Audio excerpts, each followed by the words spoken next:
घर ले गया हूँ, लेकिन फिर भी बहुत सारे बुक्स हैं यहाँ पे हम रखे हैं। जिंदगी में हार बहुत जरूरी होता है अगर आप महान बनना है तो। उसके बाद आप देखिए कि कुछ बुक्स रखे हैं रोज चार्ट के वजह से और बार बार 70-80 टेस्ट सीरीज लिखने के वजह से रोजगारी का जो दंश था 2015 से जो झेल रहे थे और आसपास के ताने जो सुन रहे थे, चीना छलनी हो गया था ना सर। इसको एक बार मत पढ़िए, उसको 10 बार पढ़िए, 15 बार पढ़िए, 20 बार पढ़िए। देखना स्टार्ट किए हैं और सपना देखने में कभी कंजूसी मत करिए। सपना देखिए और संघर्ष में पढ़ते रहिए, अपने आप को तपाइए। जब तक तपाएंगे नहीं तब तक कुंदन बनेंगे नहीं। Hello everyone, welcome to student. दोस्तों अभी हमारे साथ है नित्यम कुमार गौरव सर, जिनका 92 रैंक के साथ 65th बीपीएससी में सिलेक्शन हुआ है। तो आज हम सर के स्ट्रगल की जर्नी जानेंगे। सर मुखर्जी नगर में रहकर प्रिपरेशन करते थे, तो सर का रूम टूर भी कराएंगे, कौन कौन सी बुक्स पढ़नी चाहिए और जो भी तमाम प्रकार के क्वेश्चंस होते हैं कि सर की क्या स्ट्रैटेजी रही,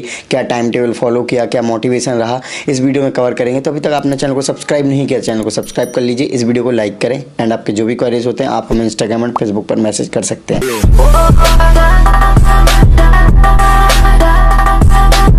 हाँ चलिए, हम आज आपको अपने रूम के बारे में बताते हैं। ये है, यहाँ से हम स्टार्ट करते हैं। ये विवेकानंद जी हैं, आप जानते ही हैं। ये हर छात्र को मुझे लगता है कि इनसे प्रेरित होना चाहिए और होइए भी।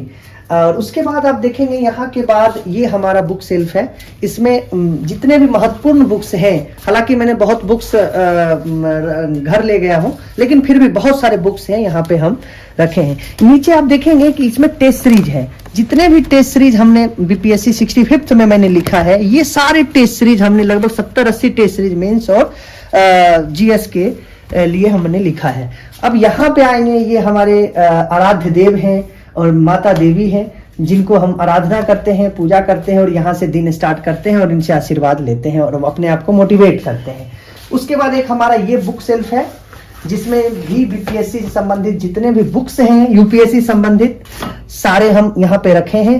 और ये हमारा बुक सेल्फ है और ये मैप है, ये बिहार का मैप हम लगा रखे हैं। इसमें जितने भी महत्वपूर्ण पॉइंट होते हैं, इनसे हम अपने स्टडी को कवर करते हैं।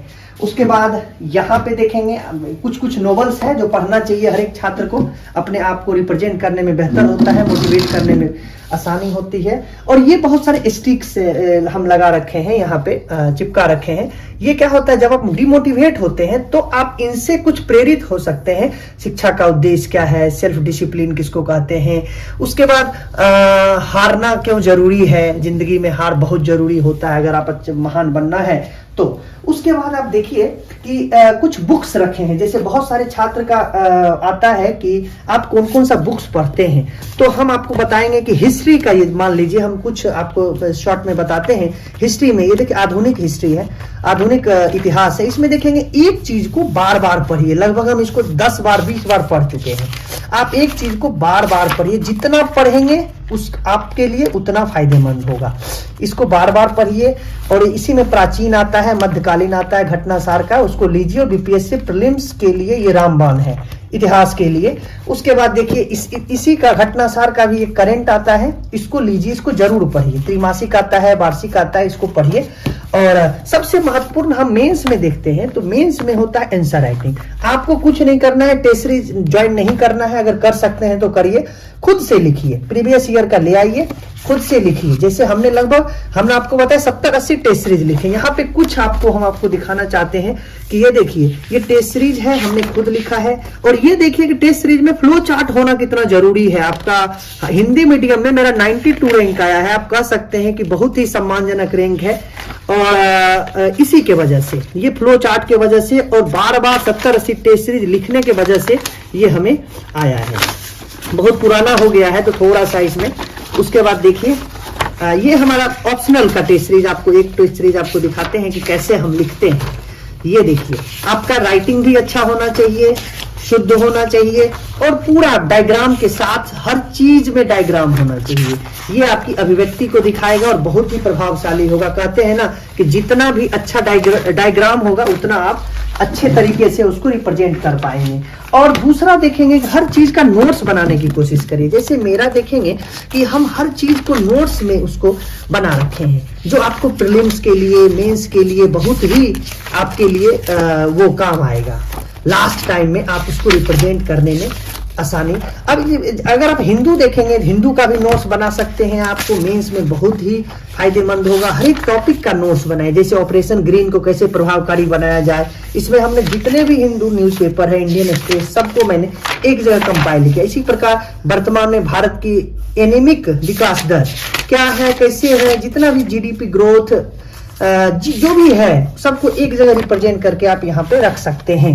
और ये है, और यहाँ पे आप देखेंगे कि यहाँ पे हम भगवान बुद्ध हैं, इनसे हम बहुत ही प्रेरित होते हैं। और ये हम अपना एक दो अपने आप को ज्यादा मोटिवेट करने के लिए हम अपना ही फोटो लगा रखे हैं। ये हमारा मानचित्र है, भारत का मानचित्र, ये वर्ल्ड का मानचित्र है। और ये जो है ये हमें सिलेक्शन के बाद कुछ गणमान्यों के द्वारा मुझे सम्मानित किया गया था। ये गुलदस्ते हैं और यही हमारा 6x6 का रूम है, जिसमें एक मुखर्जी नगर के इस घनी गलियों में छात्र आते हैं, या तो अपना जिंदगी बर्बाद कर देते हैं, या तो जिंदगी ऐसे बदल देते हैं कि पीढ़ियां याद करती है। यही रूम है, और आप लोग भी प्रेरित होइए और संघर्ष करना सीखिए। सबसे पहले आप अपना नाम और एजुकेशन बैकग्राउंड बताइए। मेरा नाम नित्यम कुमार गौरव है और मैं समस्तीपुर बिहार का रहने वाला हूँ।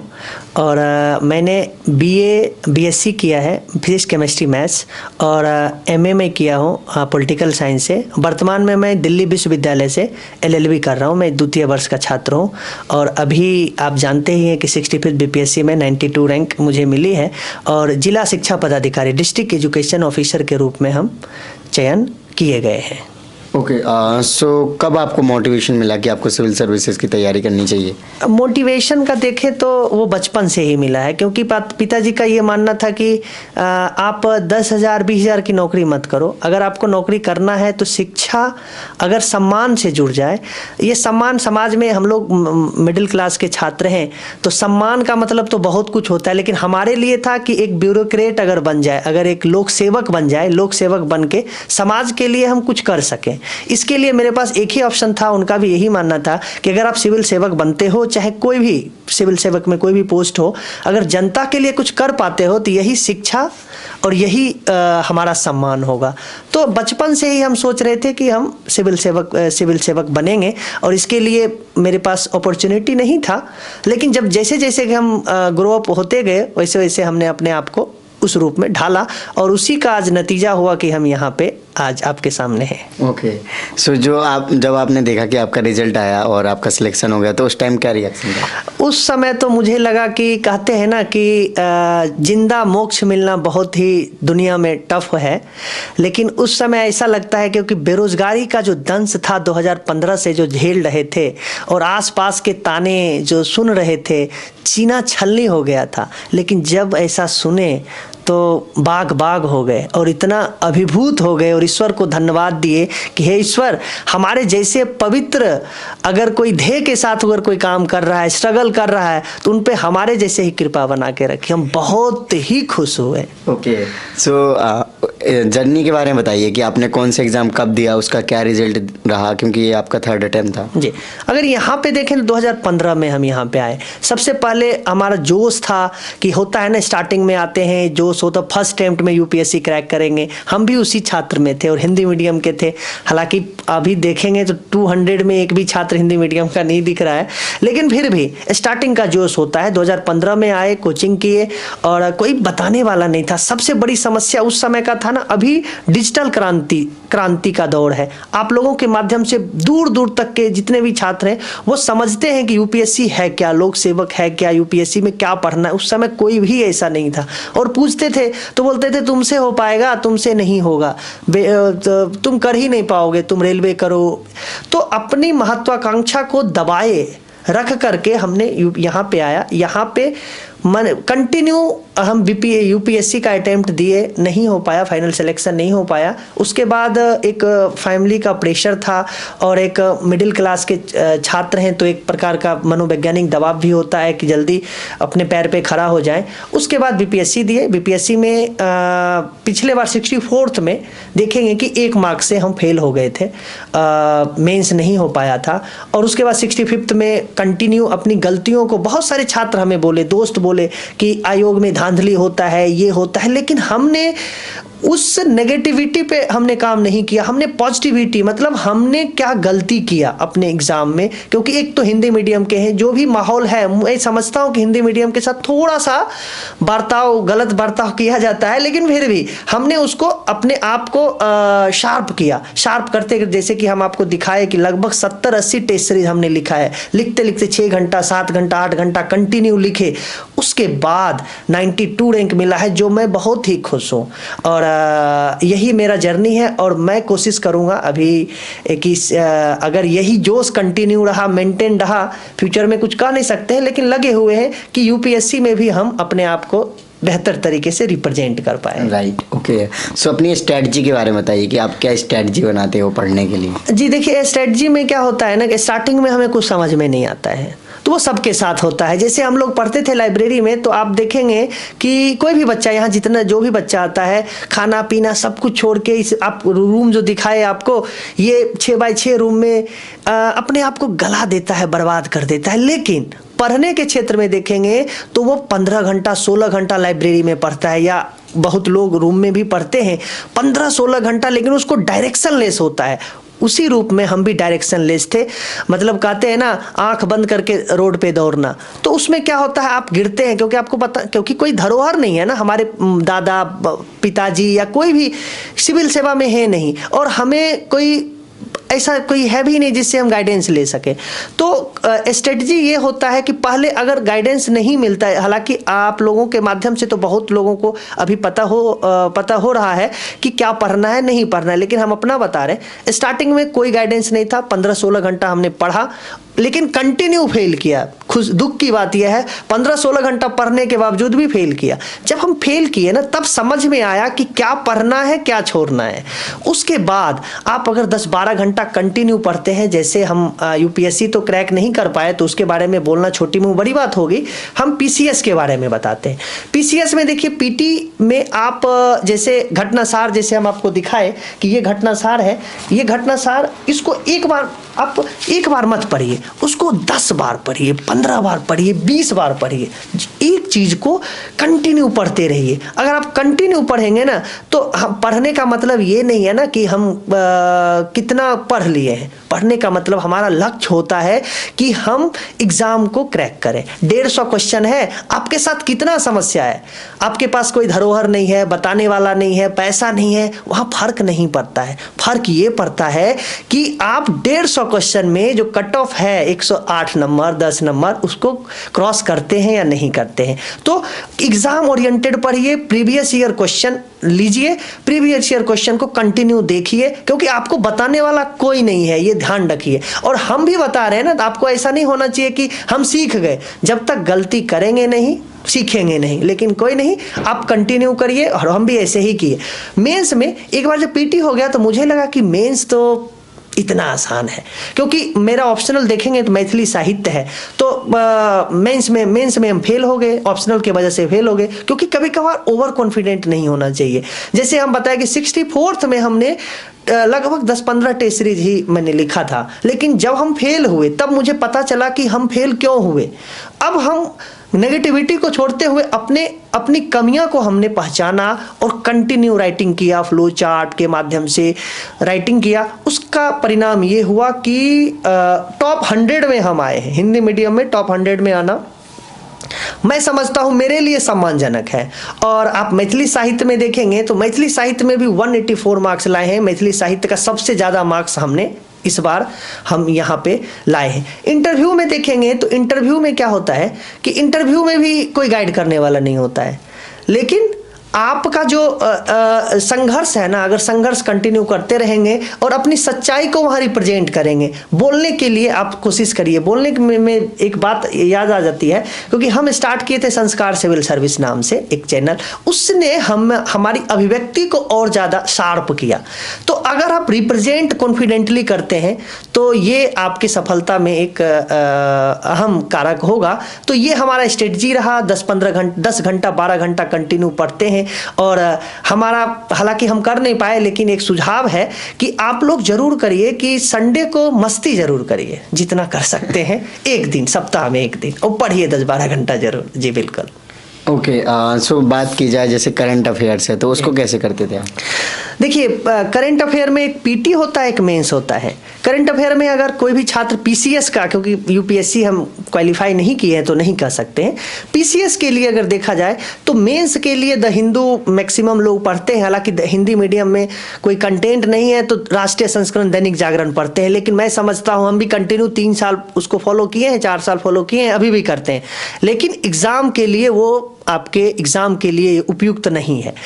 आपको अगर इनरिचमेंट अपने आप को करना है, इंग्लिश मीडियम से आपको कंपटीशन करना है, तो आपको द हिंदू पढ़ना पड़ेगा। आप मत पढ़िए, पूरा हिंदू मत पढ़िए। यूट्यूब पे बहुत सारे ऐसे चैनल हैं जो आप अपने आप को स्ट्रेंथन कर सकते हैं। द हिंदू जरूर पढ़िए। इससे क्या होगा, आपका न केवल करंट अफेयर बल्कि संपूर्ण व्यक्तित्व का निर्माण होगा। जो भी ऑप्शनल लिखते हैं या फिर जीएस लिखते हैं उसमें आपको लगेगा कि इसमें वेटेज है। दूसरा, आप देखेंगे कि बहुत सारे लोग पीसीएस में कहते हैं कि योजना कुरुक्षेत्र मत पढ़िए। मैं समझता हूं कि आपको पढ़ना चाहिए योजना कुरुक्षेत्र। आपको यहाँ तक कि कुछ नॉवेल्स अगर हिंदी में अगर अवेलेबल है, इंग्लिश मीडियम के बारे में तो उनके पास तो आदत हो जाती है नॉवेल पढ़ने का। कुछ भी नॉवेल है तो उसको पढ़िए। उससे क्या होगा कि आप आंसर को वहाँ पे यूटिलाइज कर सकते हैं, उसका थॉट को वहाँ पे रख सकते हैं। ये क्या होगा, दूसरे से अलग बनाता है, तभी आपको मार्क्स देगा। नहीं तो भीड़ में आपको 15-14 नंबर मार्क्स दे देगा, जिसकी वजह से आप फेल कर जाएंगे। आप करंट अफेयर को इस रूप में पीटी के बारे में हम बताते हैं। पीटी के लिए हम घटनासार यूज करते थे। जैसे ये घटनासार है, उसके बाद एक ई दृष्टि होता है, ई दृष्टि हम यूज करते थे और उसी को 10 बार कंटिन्यू पढ़ते हैं, क्योंकि ये ऑब्जेक्टिव टाइप का होता है। इसमें आप उतना ब्रॉड लेवल में पढ़ना ठीक नहीं है। मेंस के लिए आप वो पढ़िए और पीटी के लिए या आप पढ़ सकते हैं तो प्रतियोगिता दर्पण मंथली आप पढ़ सकते हैं। लेकिन इसमें 3 मास से 3 मास का आता है, 6 महीने का आता है। इसको बार बार कंटिन्यू पढ़ते रहिए, आपका उससे हो जाएगा, पीटी हो जाएगा।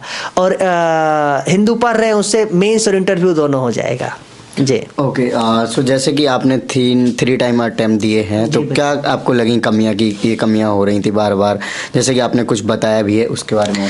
देखिए, फर्स्ट अटेम्प्ट में हम देखते हैं कि बहुत सारे छात्र, हम भी वैसे ही किए हैं, अपने बारे में अपने को रिलेट करके बता रहे हैं। बहुत से सारे छात्र क्या करते हैं कि वो टेस्ट सीरीज लिखते हैं, टेस्ट सीरीज देते हैं पीटी के लिए। वो अब चाहते हैं कि अपने आप को मूल्यांकन कर सके, लेकिन उनका मानना गलत है।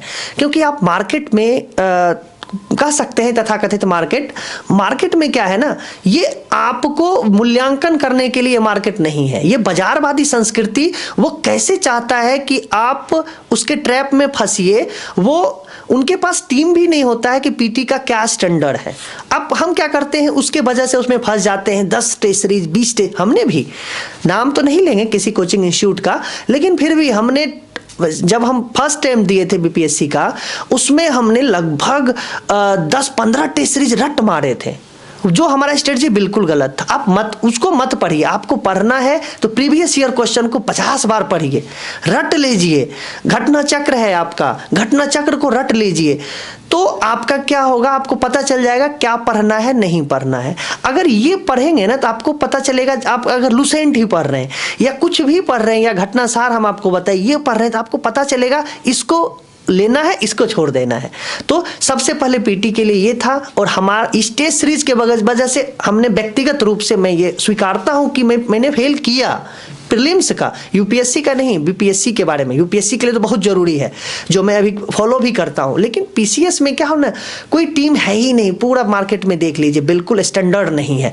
मेंस के लिए मैंने पीटी में इसीलिए फेल किया। दूसरा, पीटी में एक और हमने देखा कि क्या होता है ना, जब बच्चे पढ़ लेते हैं ना तो ओवर कॉन्फिडेंट हो जाते हैं। मैं समझता हूं कि आप ओवर कॉन्फिडेंट मत होइए, शांति से अपनी क्षमता को ये समझिए। पॉजिटिव एक होता है कॉन्फिडेंस, एक होता है ओवर कॉन्फिडेंस। जब आप सकारात्मक होते हैं और अपने प्रति एकदम पूरा स्वस्थ होते हैं, वो कॉन्फिडेंट है। जब ये सोचते हैं अरे यार ये एग्जाम तो हम कर ही लेंगे, तो फिर आप समझ लीजिए कोई भी एग्जाम चाहे आप रेलवे ग्रुप डी का भी दे तो वो छोटा नहीं है। यहाँ पे गला काट प्रतिस्पर्धा है, यहाँ पे इतना प्रतिस्पर्धा है ना। और आप जो एक मिडिल क्लास के जो छात्र हैं ना, कहीं ठहरते नहीं है सरकारी स्कूल के पढ़ने वाले। आप ओवर कॉन्फिडेंट तो रहिए ही मत, मुझे ये लगता है। एक तो ये है, जब मेंस में जब इन गलतियों को मैंने सुधारा तो हमारा प्रीलिम्स हो गया। अब मेंस में गए, मेंस में भी हम ओवर कॉन्फिडेंट थे, क्योंकि मैथिली ऑप्शनल। मैथिली में क्या होता है ना, छात्र को लगता है अरे यार ये तो हम ऐसे कर लेंगे, लेकिन ऐसा नहीं है, क्योंकि आयोग का जो सिलेबस है ना वो उसका एक स्टैंडर्ड है, उसके लिए आपको उतना पढ़ना पड़ेगा। अगर आप लिटरेचर लेते हैं तो लिटरेचर का एक पैमाना होता है, उस लेवल का आपका स्टैंडर्ड होता है, उसमें अगर आप नहीं फिट होते हैं तो फेल हो जाएंगे। और टेस्ट सीरीज नहीं लिखे, टेस्ट सीरीज भी बहुत सारे यहाँ पे देखते हैं कि टेस्ट सीरीज हमने 64th में भी लिखा था, ऐसा नहीं, टेस्ट सीरीज ज्वाइन भी किया था।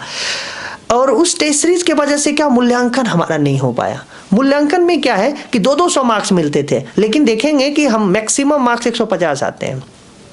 तो मूल्यांकन खुद करिए, जब तक आप खुद मूल्यांकन नहीं करेंगे अपने आप को, टेस्ट सीरीज काम नहीं देगा। तो ये सब हमारी गलतियां थी। तीसरे में सबको हमने संवारा और ईश्वर की कृपा से हम आज 92 रैंक हासिल किए हैं और डिस्ट्रिक्ट एजुकेशन ऑफिसर के रूप में हमारा एक नियुक्त मतलब चयनित हुआ है। जो 67th BPSC देना चाह रहे हैं अभी, तो उनको आप क्या मैसेज देना चाहोगे, अभी वो क्या करें प्रिपरेशन? अभी हाँ सही, ये क्वेश्चन तो बहुत ही महत्वपूर्ण है कि अप्रैल में शायद 67 BPSC होगा। तो मैं यही समझता हूँ कि अभी तो समय है आपके पास, तो आप कम से कम सिर्फ प्रीलिम्स पे मत फोकस रहिए। कम से कम 6 से 7 लाख बच्चे यहाँ पे हैं, और उसके लिए सबसे पहले आप आंसर राइटिंग अभी से स्टार्ट करिए। द हिंदू जरूर पढ़िए, कम से कम 1 महीना पहले, एग्जाम से 1 महीना पहले तक द हिंदू जरूर फॉलो करिए। द हिंदू, इंडियन एक्सप्रेस, अगर आप नहीं पढ़ पा रहे हैं तो कोई यूट्यूब चैनल को ज्वाइन करिए, वहां से पढ़िए। और उसके बाद आप आंसर राइटिंग जरूर करिए। ये मेंस के लिए हुआ, अभी 5 घंटा आप मेंस के लिए काम करिए। उसके बाद 4-5 घंटा जो बचा उसमें जैसे हिस्ट्री, बेसिक चीज हिस्ट्री है, हिस्ट्री में देखेंगे 20 से 25 क्वेश्चन आता है।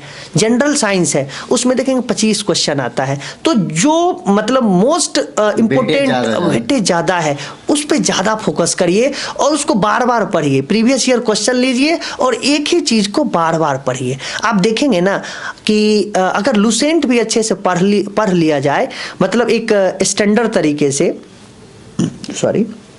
तो आप बेहतर तरीके से आप 108-110 मार्क्स ला सकते हैं प्रीलिम्स के लिए। और इंटरव्यू के लिए बताते हैं कि कोई ज़्यादा टेंशन लेने की बात नहीं है, आजकल इतना प्लेटफॉर्म हो गया है।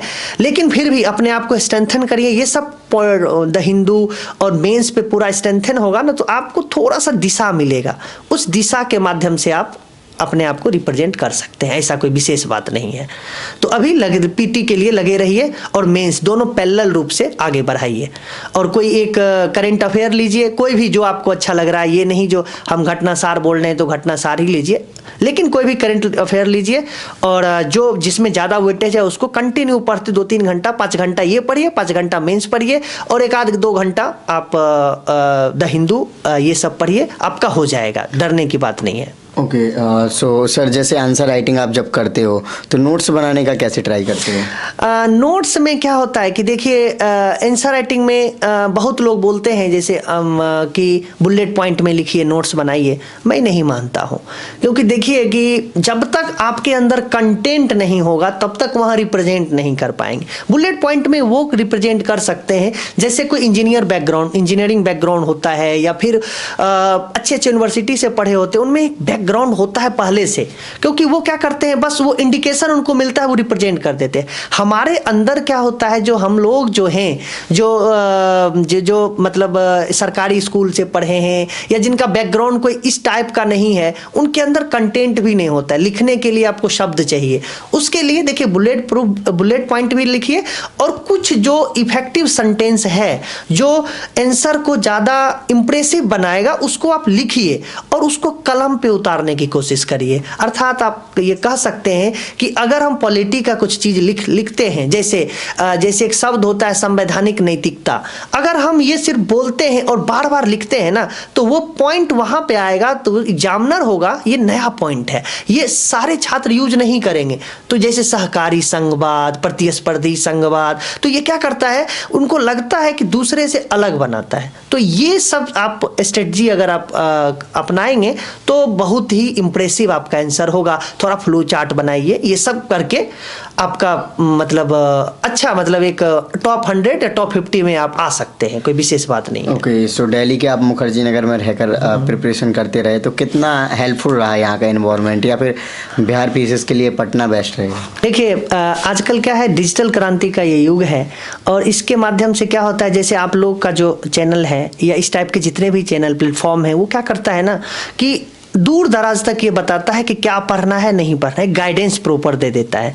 तो आप गांव में रह के भी आप कर सकते हैं, लेकिन ये कहते हैं ना कि घर वाले कहते हैं कि घर पे बैठ के पढ़ो या सारे फैसिलिटी है, तो मैं समझता हूँ कि ये खोखली बातें। हाँ, पढ़ सकते हैं, आपका ज़माना था वो अलग है, लेकिन क्या है ना कि मुझे लगता है कि इतना फैसिलिटी होने के बावजूद भी अगर आपको सफल होना है तो आपको त्याग करना बहुत ज़रूरी होगा। आपको सन्यासी बनना ही पड़ेगा, घर से, दोस्तों से, सगे संबंधियों से आपको एक बार टूटना पड़ेगा। जिस दिन आप वो टूट जाएंगे ना, माया मोह खत्म हो जाएगा ना, तब आपका फोकस स्टडी पे आएगा, प्रॉपर स्टडी पे आएगा। क्योंकि आसान है कहना कि 15 घंटा पढ़ते हैं, 14 घंटा पढ़ते हैं, बैठ के देखिए 14 घंटा पढ़ के देखिए, 5 घंटा पढ़ के देखिए।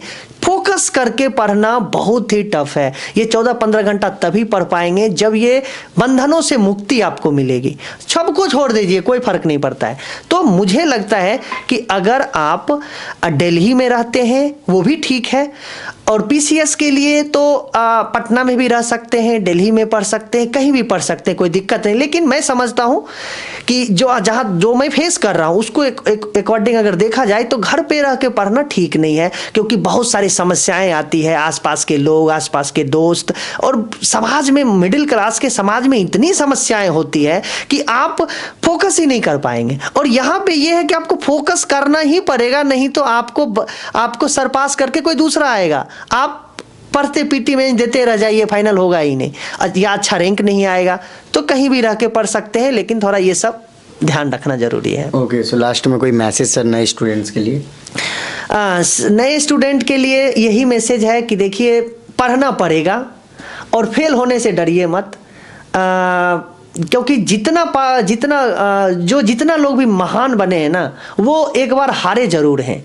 वो उपेक्षा जिसको बोलते हैं, जो मजाक बोलते हैं, मजाक का शिकार जरूर हुए हैं। भगवान कृष्ण से लेके जितने भी हुए हैं, महान तभी बने हैं जब वो उपेक्षित हुए हैं। आप उपेक्षित होइए, फेल होइए, लेकिन संघर्ष में जीना सीखिए, संघर्ष से भागिए मत। कितना भी विकट परिस्थिति है, हमारे साथ भी, हमारे पास अगर हम अपना यहाँ पे संघर्ष गिनाना स्टार्ट कर दें तो रोने लगेंगे आप। मैं संघर्ष के लिए यहाँ पे नहीं बता रहा हूँ, संवेदना व्यक्त करने, मतलब आपसे बटोरने के लिए कुछ नहीं बोल रहा हूँ। हम ये बोल रहे हैं कि अगर दूर दराज या गांव के लोग, अगर आप सपना देखना स्टार्ट किए हैं, और सपना देखने में कभी कंजूसी मत करिए, सपना देखिए और संघर्ष में पढ़ते रहिए, अपने आप को तपाइए। जब तक तपाएंगे नहीं तब तक कुंदन बनेंगे नहीं, क्योंकि आपको खोने के लिए कुछ भी नहीं है, पाने के लिए पूरा संसार है। संघर्ष करिए, कंटिन्यू मेहनत करिए। गाइडेंस तो आपको इस ऐसे प्लेटफॉर्म से आपको मिलता ही रहेगा। हम लोग भी अपने चैनल के माध्यम से, संस्कार सिविल सर्विस है, हम लोग कोशिश करेंगे दूर दूर तक ये किया जाए, लेकिन मेहनत आपको करना पड़ेगा। और पॉजिटिव रहिए, मम्मी पापा पे विश्वास करिए, ईश्वर पे विश्वास रखिए। आपका सफलता, आपको जरूर सफलता मिलेगी, यही हमारा मैसेज है। Okay, so thank you so much sir for your lovely message. So guys, आपने देखा सर ने अपनी जर्नी के बारे में आपके साथ डिटेल में शेयर किया, और जो सर का चैनल है संस्कार सिविल सर्विसेज, उसका लिंक जो है वो वीडियो के डिस्क्रिप्शन में मिल जाएगा। सो आई होप आपको वीडियो अच्छी लगी होगी, तो इस वीडियो को लाइक करें। अभी तक अपने चैनल को सब्सक्राइब नहीं किया तो चैनल को सब्सक्राइब कर लीजिए। एंड आपके जो भी क्वेरीज होते हैं आप हमें इंस्टाग्राम एंड फेसबुक पर मैसेज कर सकते हैं। इन सभी के लिंक वीडियो के डिस्क्रिप्शन में। जय हिंद, जय, बहुत बहुत